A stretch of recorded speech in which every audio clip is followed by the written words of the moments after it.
This is Jerry Hobby with Anything Internet. One of the interesting dilemmas in online marketing is that online marketing and bricks and mortar marketing have always been sort of separate. That online stores basically competed with bricks and mortar stores. And if you wanted to save money, you would go online. If you wanted it now, you'd go to bricks and mortar.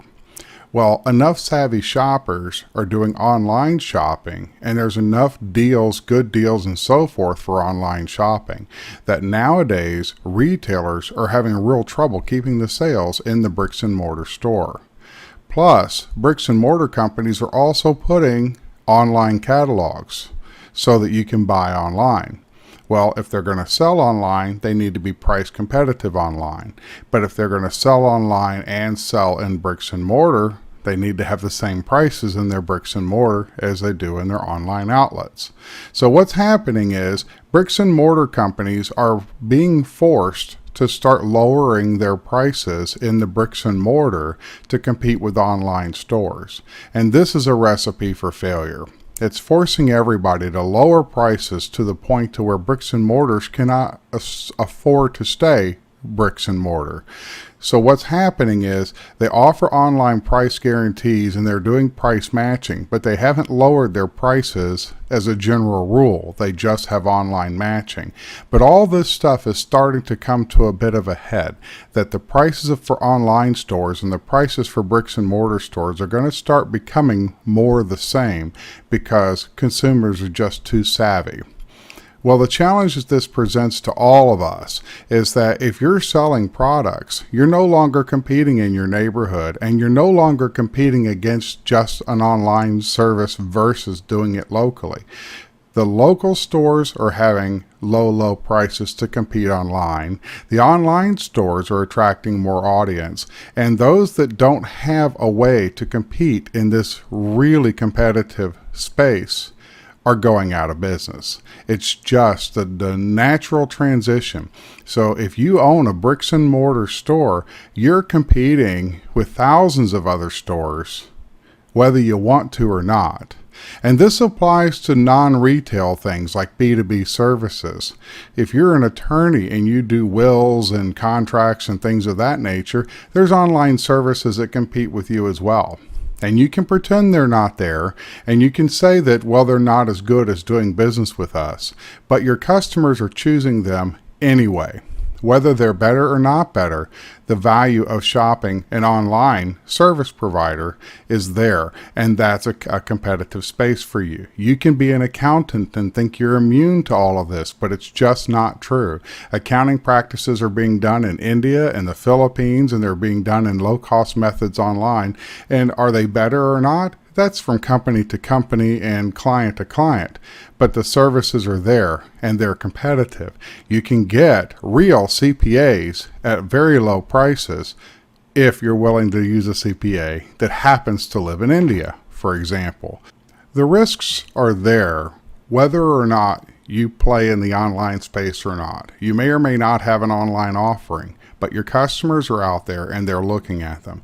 Whatever your business is, you need to be aware that you have strong online competition, and it changes the marketplace for all sorts of services. So this is something we can help you look at in your particular business and see what are the online competitive options and help you develop your arguments, if you will, your rebuttals to the objections, and whatever your sales terminology is. But we can help you figure out how to market against that. Okay. Now, one of the keys to marketing against that seems to be emerging is specialized products and services, things that are customized, things that you cannot compare dollar for dollar. If you're selling retail products, like say you sell iPhones and iPads and things of that nature, everybody knows this product and they're just looking for the best deals out there. And no matter what you say, you're going to have to sell at the same price everybody else is selling for to be competitive. But the differentiators are people who are throwing in some free other things. Maybe they're throwing in a branded iPad cover that has their company name on it, or they're throwing in some training classes or something that sort of sweetens the deal. They don't want to lower the price too much, but they throw in some kind of a service to help bring in the sale. There's a bunch of different strategies like that. In the world of gaming and gaming software, there are special features that are built into the games that are only available to people who purchased it at certain stores. If you buy it at GameStop, for example, you'll put in a GameStop code and get a special GameStop gift, maybe some kind of an armor or a tank or something in the game that's only available to people who bought the game at that store, and other stores have the same thing. It's kind of interesting, these new games. There's the Target version, the Best Buy version, the GameStop version, but this is what's happening is you're getting these custom branded or modified releases to help stores promote a unique selling value for their product. Well, you'll want to have the same thing, something that says you get this for free. I don't know which things you can give for free and which things you can't and who your customers are until we sit down and talk about it. But the idea here is that there needs to be something very specifically very unique, so that when somebody compares price to price, they're never comparing identical products. So people can look at it and say, well, this may cost a little more, but it's different, so it may be worth a little more, and then they're willing to pay more. But when you're selling exactly the same product, you can't do anything but price, and competing on price is death to most people, because the people that can win the price war are the ones that are buying truckloads from China. They're buying containers full of product, and you're probably not there with your products. So make your own products, invent your own things, customize products, create your own bundles, come up with a new way to market. Don't identify all your products and services in the same packages and terminology that all your competitors do. Do something different. Use that package, whatever the product is, and then add something to it and make it a little bit different. So when people are shopping, they'll find that you're special, you're unique, you have something else to offer, and then price might not be such a problem.